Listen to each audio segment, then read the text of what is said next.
प्यारे बच्चों, आप सभी का स्वागत है।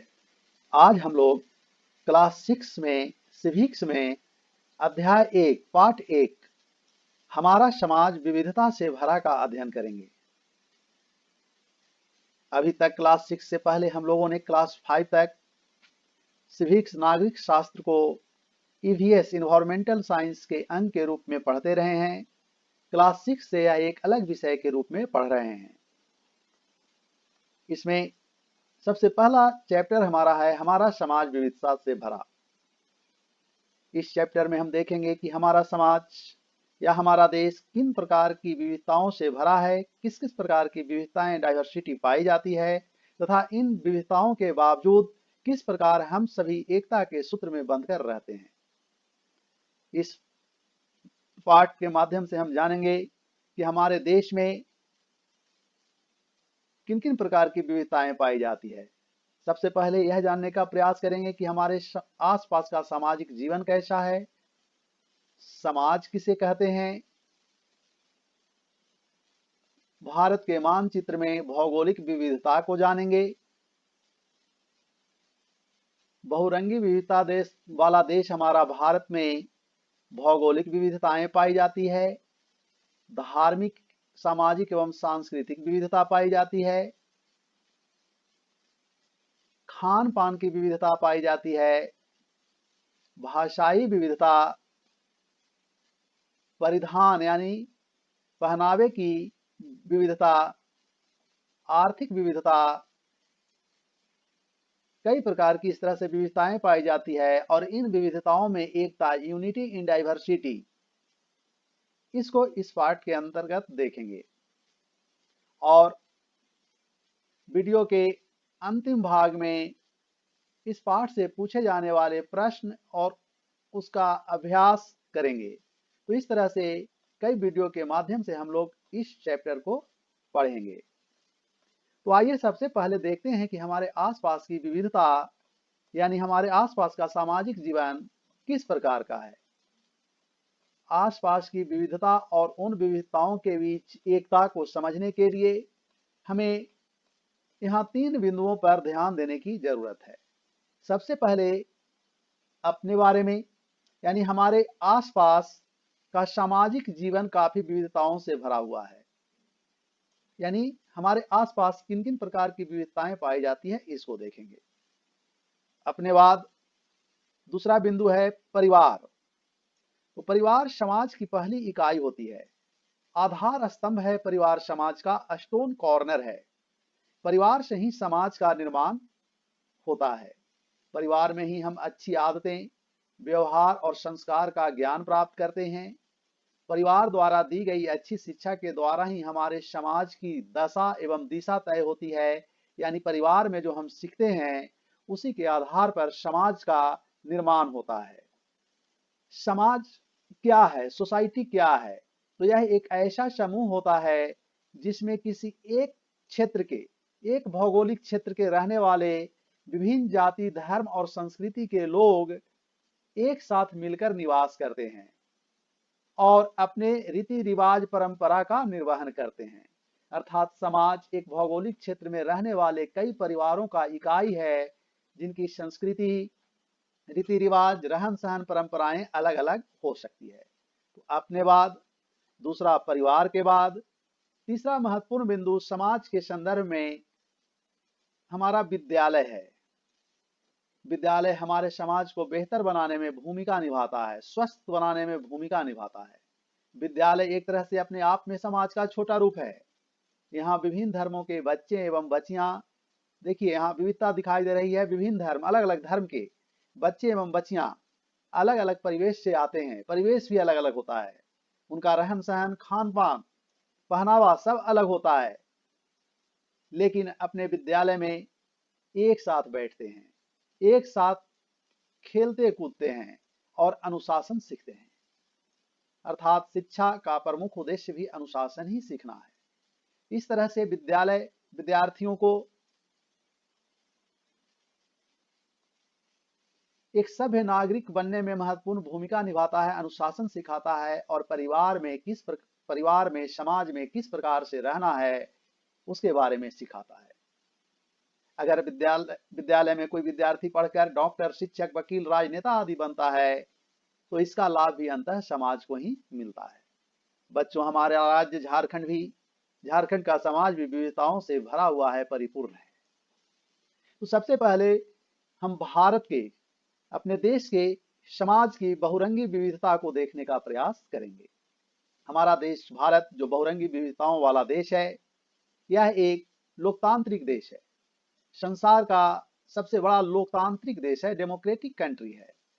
हमारे देश में प्रायः सभी धर्म के मानने वाले लोग रहते हैं। देश में भौगोलिक, आर्थिक, सामाजिक, राजनीतिक विविधता पाई जाती है। तो इन विविधताओं का अध्ययन हम इस अध्याय में करेंगे।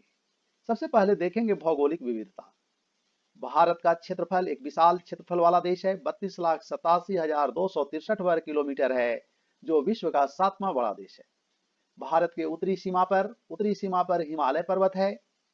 दक्षिण में हिंद महासागर, पूर्व में बंगाल की खाड़ी और पश्चिम में अरब सागर स्थित है। 7 देशों की स्थलीय सीमाएं भी भारत से लगती है। आप मानचित्र देखें और उसमें अपने देश के पड़ोसी देशों को पहचानने का प्रयत्न करें। हिमालय से सटा क्षेत्र अर्थात भारत के उत्तरी भाग में अत्यधिक ठंडक पड़ती है। राजस्थान में मरुस्थलीय क्षेत्र पाया जाता है, थार मरुस्थल, और गर्मी अधिक पड़ती है।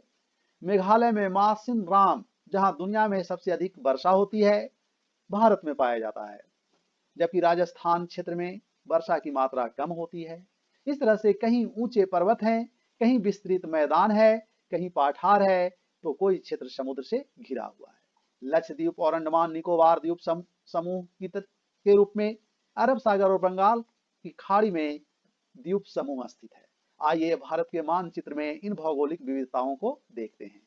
उत्तर में ये जो देख रहे हैं लाल लाल, यह सब पर्वत है और ये मुख्य रूप से हिमालय एवं अन्य मुर्दार पर्वत के रूप में स्थित हैं। जैसे ये देख रहे हैं काराकोरम पर्वत, लद्दाख श्रेणी, जांस्कर श्रेणी और हिमालय पर्वत श्रेणी। इस तरह से उत्तर का भाग पर्वतीय भाग है।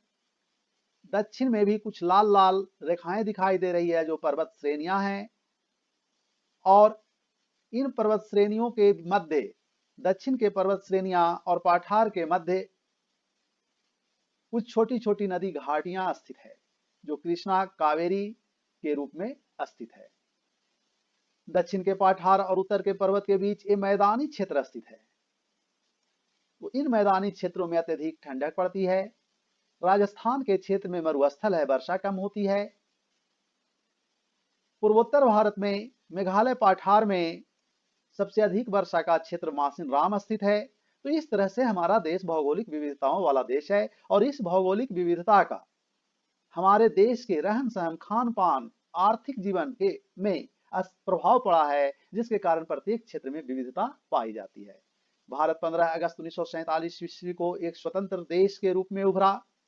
26 जनवरी 1950 ईस्वी को एक गणतांत्रिक देश बना, और यह दुनिया में अनेकता में एकता का एक मिसाल पेश करने वाला देश है।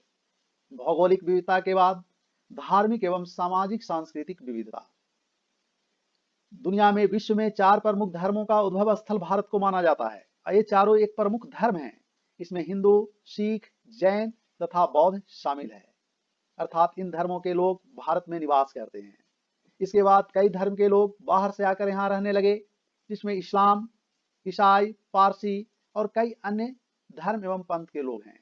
इन धर्मों के अंदर भी कई पंथ पाए जाते हैं, जैसे हिंदू धर्म में शैव, शाक्त, वैष्णव, इस्लाम धर्म में शिया और सुन्नी, सिख धर्म में नामधारी और निरंकारी पंथ, जैन धर्म में दिगंबर और श्वेतांबर पंथ तथा बौद्ध धर्म में हीनयान और महायान प्रमुख पंथ हैं।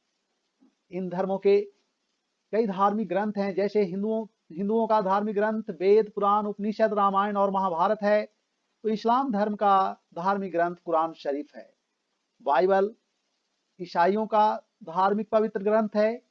तो सिख धर्म का गुरु ग्रंथ साहिब प्रमुख धार्मिक ग्रंथ है। इस तरह से जैन धर्म का आगम सूत्र तथा बौद्ध धर्म का त्रिपिटक धार्मिक ग्रंथ है। पारसियों का पवित्र ग्रंथ जेंदा अवेस्ता है। हमारे देश में अनेक जातियां निवास करती है, उनकी पूजा पद्धति रीति रिवाज में भिन्नता पाई जाती है। गांव-गांव में ये विभिन्न धर्म के एवं जाति के लोग निवास करते हैं। भारत में त्योहारों की विविधता पाई जाती है, जैसे दिवाली, होली, दुर्गा पूजा, ईद, क्रिसमस जैसे त्योहार जो अलग-अलग धर्म के लोग मनाते हैं, पूरे देश में मनाया जाता है और जिसमें एक दूसरे धर्म के लोग मिलकर भाग लेते हैं। इसके साथ ही कई क्षेत्रीय त्योहार पाए जाते हैं, जैसे झारखंड में सरहुल, करमा, दशई, सोहराय और टूसू पर्व प्रमुख है। इसके साथ ही झारखंड में मंडा पूजा की परंपरा पाई जाती है। उसी तरह से पंजाब में बैसाखी, महाराष्ट्र में गुड़ी पड़वा, बिहार में छठ, असम में बिहू, तमिलनाडु में पोंगल तथा केरल में ओणम प्रमुख त्योहार के रूप में मनाया जाता है। और इन त्योहारों में अलग अलग समाज, विभिन्न समाज के लोग, धर्म के लोग, जाति के लोग मिलजुल कर हिस्सा लेते हैं, जो हमारे देश की सांप्रदायिक सौहार्द और भाईचारे का प्रतीक है। हमारे देश के विभिन्न भागों में अलग अलग नृत्य की विविधता, डांस की विविधता पाई जाती है, जैसे झारखंड में छऊ नृत्य, पाइका, कर्मा नृत्य, सरहुल नृत्य, डमकच, झूमर का विशेष महत्व है। उसी तरह से असम में बिहू, गुजरात में गरबा और डांडिया तथा केरल में मोहिनी अट्टम और कथकली, ओडिशा में ओडिसी, पंजाब में भांगड़ा, मणिपुर में मणिपुरी, तमिलनाडु में भरतनाट्यम, उत्तर प्रदेश में कथक तथा नागालैंड में चांगलो भारत का प्रमुख क्षेत्रीय नृत्य है, जिसे जिन नृत्यों को आप भारत के मानचित्र में राज्य के आधार पर चिन्हित करने का प्रयत्न कीजिए। साथ ही आपके आसपास अगर इस प्रकार के नृत्य पाए जाते हैं तो उनकी एक सूची बनाने का प्रयास कीजिए। तो बच्चों, हम लोगों ने वीडियो के पहले भाग में हमारे देश में पाई जाने वाली विविधता के संदर्भ में भौगोलिक विविधता और धार्मिक, सामाजिक एवं सांस्कृतिक विविधता का अध्ययन किया। इसके बाद अगले वीडियो में हम लोग विविधता के अन्य रूप को देखेंगे। बहुत बहुत धन्यवाद। Thank you.